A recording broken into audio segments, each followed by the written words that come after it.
کریم علیہ السلام کا تھا، لیکن اس ہاتھ کے اندر جو پاور، جو قوت تھی وہ رب کریم کی تھی. سبحان اللہ. ہاتھ اللہ وحدہ لا شریک کا نہیں، بلکہ اس ہاتھ کے اندر جو قوت عطا کی تھی وہ رب العالمین عطا کی تھی. سبحان اللہ. حاجی صاحب اب یہ ہاتھ ہمارے ہی ہم کام کرتے ہیں، پاؤں ہمارے ہی ہم چلتے ہیں، آنکھیں ہماری ہی ہم دیکھتے ہیں، لیکن جب انسان کے جسم کے اندر حرکت ہے، انسان کے جسم کے اندر سانس ہے، انسان کے جسم کا ہر روز حرکت کرتا ہے، پتہ کرا یہ جسم انسان کا ہے، لیکن اس جسم کو بنانے والی ذات بھی رب کی ہے، اور اس جسم کے اندر طاقت بھی رب العالمین کی ہے. سبحان اللہ. یہ جسم ہمارا ہے، لیکن اس جسم کے اندر جو طاقت ہے وہ اللہ وحدہ لا شریک کی ہے. آپ دیکھ لیں جب انسان کے جسم کے اندر سانس موجود ہوتی ہے، ہر چیز کرتا ہے، ہر کام کرتا ہے، حرکت کرتا ہے، دائیں بائیں چلتا پھرتا ہے، دیکھتا ہے، سنتا ہے، کھاتا ہے، پیتا ہے. اور جب انسان کے روح، انسان کی سانس اس کے جسم سے نکل جاتی ہے، ہاتھ انسان کے جسم کے ساتھ موجود ہے، منہ انسان کے جسم کے ساتھ موجود ہے، آنکھیں انسان کے جسم کے ساتھ موجود ہے، ٹانگیں انسان کے جسم کے ساتھ موجود ہے، ہر روز موجود ہے، لیکن جب سانس نکل گئی ہر چیز اپنی جگہ پہ رک جاتی ہے. پتہ چلا محبوب ہاتھ تیرے تھے، لیکن ان ہاتھوں کے اندر جو قوت تھی وہ رب العالمین کی. سبحان اللہ. ہاتھ محبوب کے تھے. اللہ وحدہ لا شریک نے اپنے محبوب کو فرمایا تھا کہ محبوب پتھر تم نے نہیں مارے، پتھر میں نے مارے. دیکھنے میں بظاہر اللہ کے نبی ہیں، لیکن ان ہاتھوں کے اندر جو پاور اور جو قوت ہے وہ اللہ وحدہ لا شریک کی ہے. سبحان اللہ. کریم آقا علیہ السلام کے خلاف ہو یہ آیت مبارکہ میں نے جو تلاوت کی ہے کہ ان الذین یبایعونک انما یبایعون اللہ. اللہ کے محبوب کے غلام حضرت عثمان غنی رضی اللہ تعالیٰ عنہ اور اللہ کے محبوب کے اور بھی اصحاب، آپ مکہ مکرمہ کی طرف جا رہے ہیں عمرہ کرنے کے لیے. کس وجہ سے؟ عمرہ کرنے کے لیے. اور آپ نے حدیبیہ مقام کے اوپر رک کر عثمان غنی کو بھیجا کہ عثمان غنی جا کے اہل مکہ کو کہہ دو کہ ہم کوئی جنگ یا جہاد کرنے کے لیے نہیں آئے، ہم فقط عمرہ کرنے کے لیے آئے ہیں، ہم نے امن کے ساتھ عمرہ کرنا ہے، واپس آ جانا ہے. حضرت عثمان غنی رضی اللہ تعالیٰ عنہ کریم آقا علیہ السلام کا یہ پیغام لے کر جب اہل مکہ کے پاس گئے تو ان سب احباب نے کہا کہ اس بار ہم کبھی بھی اللہ کے نبی اور ان کے صحابہ کو عمرہ کرنے نہیں دیں گے. جب ان کو پتا چلا کہ اللہ کے نبی نکل آئے ہیں، حدیبیہ کے مقام پر پہنچے ہیں، ان کو یہ خبر ملی کہ اللہ کے نبی جنگ کرنے کے لیے آ گئے ہیں، مکہ کو فتح کرنے کی وجہ سے آ رہے ہیں. وہ ڈر گئے، انہوں نے کہا کہ اس بار ہم عمرہ نہیں کرنے دیں گے، عمرہ نہیں کرنے دیں گے. اور حضرت عثمان غنی کو کہا کہ اگر عثمان تم آ گئے ہو لیکن ہم تمہیں اجازت دے دیتے ہیں، تم عمرہ کر سکتے ہو، لیکن اللہ کے نبی اور باقی صحابہ کو کوئی اجازت نہیں ہے. آپ کو اجازت ہے. حضرت عثمان غنی نے فرمایا کہ کس طرح ہو سکتا ہے کہ اللہ کے نبی یہاں پر موجود نہ ہو اور عثمان عمرہ کرے؟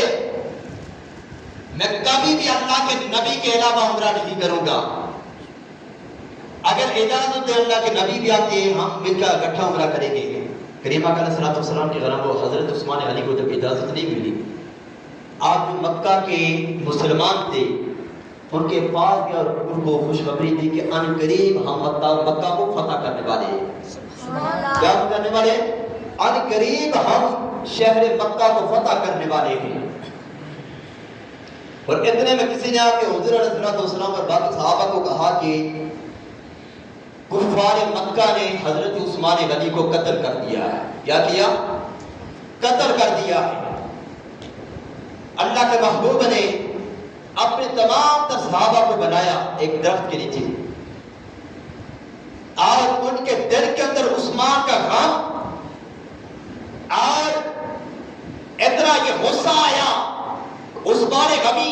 عثمان غنی فقط عمرہ کرنے کی اجازت مانگنے کے لیے گئے ہیں، لیکن ان کو بلا وجہ قتل کیا گیا ہے۔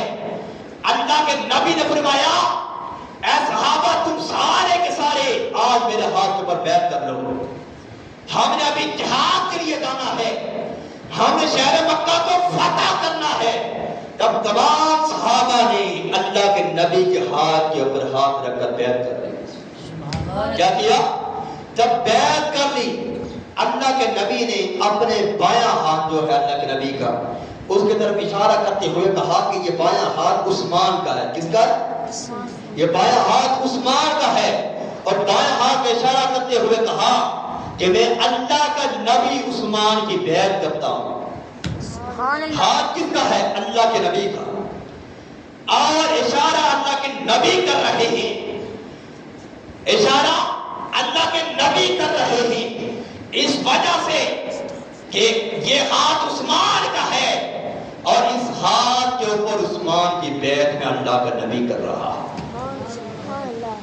اور کریمہ علیہ الصلوۃ والسلام کے غلام ہو، حاجی حج کرتا ہے اللہ کی ذات راضی ہو جائے، حاجی حج کرتا ہے رب کی ذات راضی ہو جائے، نمازی نماز پڑھتا ہے رب کی ذات راضی ہو جائے، مجاہد جہاد کرتا ہے رب کی ذات راضی ہو جائے، سخی سخاوت کرتا ہے اللہ راضی ہو جائے۔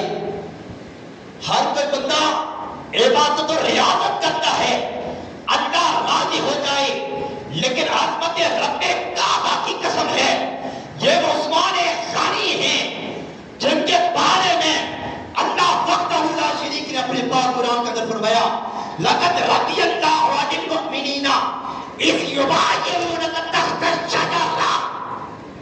البتہ تحقیق اللہ وحدہ لا شریک ان اہل مسلمان جو مسلمان تھے ان سے راضی ہو گیا۔ کن سے؟ لقد رضی اللہ عن المؤمنین اذ یبایعونک تحت الشجرہ، جنہوں نے درخت کے نیچے اللہ کے نبی کی بیعت کی ہے۔ سبحان اللہ۔ جنہوں نے اللہ کے نبی کی بیعت کی ہے درخت کے نیچے ان سے رب راضی ہو گیا۔ سبحان اللہ۔ اور یہ مقام کس کو ملا؟ حضرت عثمان غنی کو اور وہ صحابہ جو حضور علیہ الصلوۃ والسلام کے ساتھ عمرہ کرنے کے لیے جا رہے تھے۔ حضور علیہ الصلوۃ والسلام نے فرمایا کہ ہاتھ میرا ہے لیکن بیعت عثمان کی کر رہا ہوں، یعنی اپنے ہاتھ کو عثمان کا ہاتھ کہلا کر پھر پتہ چلا ہاتھ اللہ کے نبی کا ہے۔ ہم الحمدللہ اللہ کے انبیاء کو بھی ماننے والے ہیں، اللہ کے نبی کو صحابہ کو بھی ماننے والے ہیں، اللہ کے نبی کے اہل بیت اطہار کو بھی ماننے والے ہیں۔ جو سمجھا گا کہ ہم اللہ کے نبی کے گھر والوں کو بھی ماننے والے ہیں، گھر والوں کو بھی ماننے والے ہیں۔ ہم اللہ کے نبی کے گھر والوں کو بھی ماننے والے ہیں، گھر والوں کو بھی ماننے والے ہیں۔ کریمہ علیہ الصلوۃ والسلام کے گھر میں حضرت عثمان ذوالنورین، یہ ذوالنورین کا لقب اس وجہ سے دیا گیا کہ ان کو دو نور والا کہا جاتا ہے۔ سبحان اللہ۔ دو نور والا، کس والا؟ دو نور والا۔ اور حضرت آدم علیہ نبی علیہ الصلوۃ والسلام سے لے کر تمام تر انبیاء رسول صحابہ کسی کو یہ مقام اور یہ مرتبہ حاصل نہیں ہوا کہ جس کے نکاح میں اللہ کے نبی کی دو صاحبزادیاں آئی ہوں، لیکن یہ واحد حضرت عثمان غنی رضی اللہ تعالیٰ عنہ کی ذات ہے کہ جن کے نکاح میں یک کے بعد دیگر یعنی ایک کے بعد دوسری اللہ کے نبی کی صاحبزادی ہے۔ سبحان اللہ۔ حضرت رقیہ بنت رسول صلی اللہ علیہ وسلم کا نکاح عثمان غنی سے ہوا اعلان نبوت سے پہلے، اور حضرت عثمان غنی اپنی بیوی حضرت رقیہ کو لے کر ہجرت کر کے چلے جاتے ہیں حبشہ کی طرف، اور جب واپس آتے ہیں حضرت رقیہ رضی اللہ تعالیٰ عنہ کی طبیعت ناساز ہے، بیمار ہے۔ ابتدے میں جنگ بدر کا مقام ہے، حضور علیہ الصلوۃ والسلام نے اپنے صحابہ کو حکم دیا کہ کون کون سے صحابہ جانا چاہتے ہیں، کون کون سے صحابہ جانا چاہتے ہیں۔ حضرت عثمان غنی بھی کھڑے ہو گئے، حضرت عثمان غنی رضی اللہ تعالیٰ عنہ بھی کھڑے ہو گئے۔ اللہ کے نبی نے فرمایا نہیں عثمان تم گائے کے اندر رہو، حضرت رقیہ کی تیمارداری کرو وہ بیمار تھی، اور جو صحابہ بدر کے میدان میں جا رہے ہیں، جو ان کو اجر و ثواب ملے گا، جو ان کو مقام و مرتبہ ملے گا، وہ مقام اور مرتبہ تجھے گھر میں بیٹھے بیٹھے مل جائے گا۔ سبحان اللہ۔ لیکن کام یہ کرنا ہے کہ گھر کے اندر بیٹھے بیٹھے حضرت رقیہ کی تیمارداری کرنی ہے۔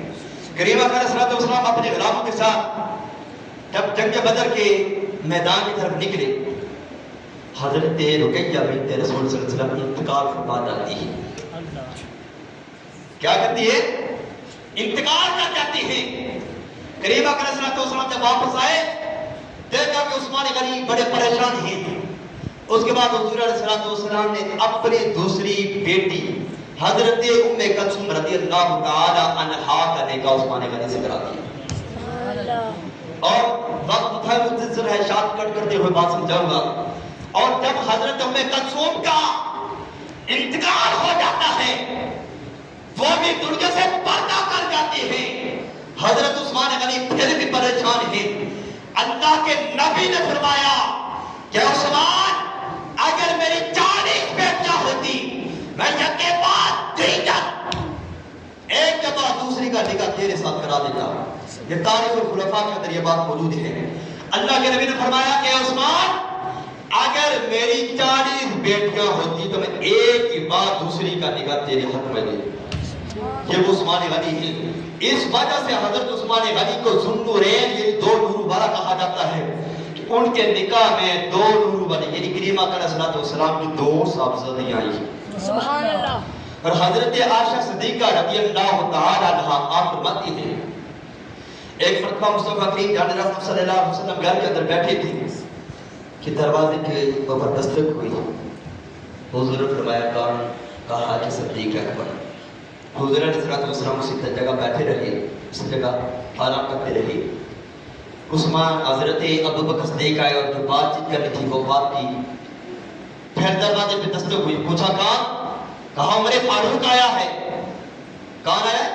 عمر فاروق آیا ہے۔ کریم آقا کے غلاموں پھر بھی حضور علیہ السلام بیٹھے رہے، اور جب تیسری دفعہ دستک ہوئی، پوچھا کون ہے؟ کہا عثمان غنی آیا ہے۔ سبحان اللہ۔ کون آیا؟ عثمان غنی آیا ہے۔ اللہ کے نبی بیٹھ گئے، اور آپ کی پنڈلی مبارک سے کپڑا ہٹا ہوا تھا، اللہ کے نبی نے وہ کپڑا بھی پنڈلی پر رکھا، درست ہو کر بیٹھ گئے۔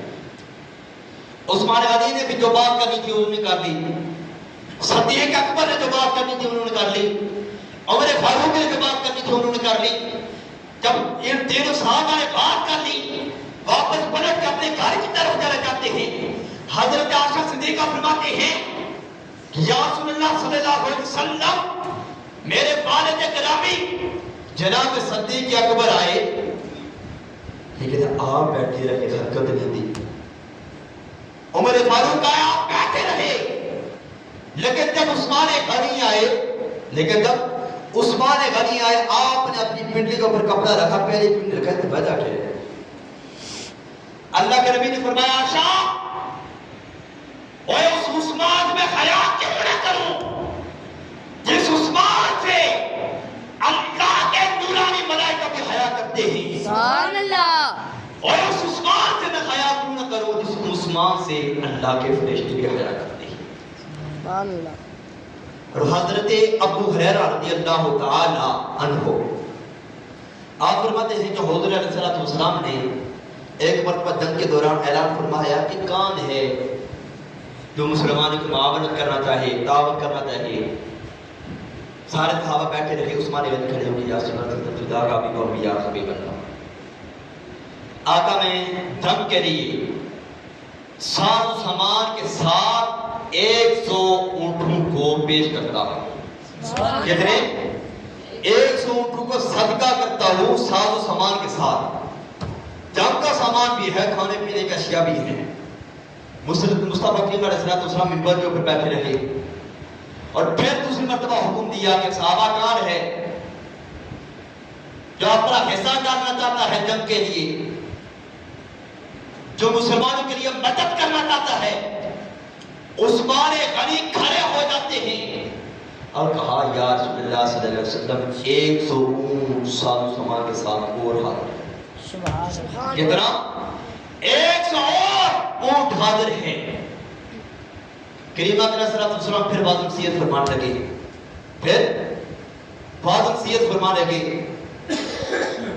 جب بعض نصیحت فرمائی عثمان غنی پھر تیسری مرتبہ کھڑے ہو گئے.